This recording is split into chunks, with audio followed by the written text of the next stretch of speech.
जगन्नाथ सांग मैंने welcome to my mini vlogs घर को आसी हाथी थी फरमाइश छेना भुजिया घरे थिला अल्प मात्र के क्षीर बस क्षीर को गरम कर देली फुटीगला पर लेंबू को चिपुड़ी देली छेना मारिबा बहुत सहज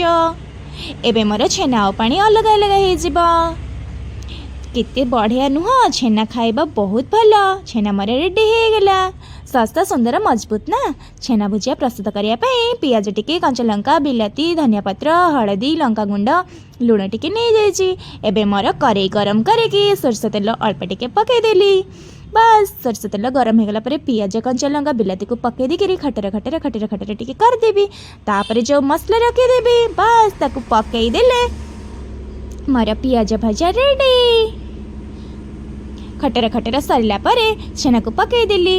छेना को 2 मिनिट भाजीदेवी भाजी सरला परे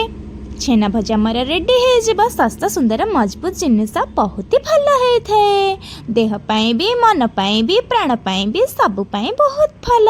एबे टिके धनिया पत्र ऊपर पकईदेवी सौ पाई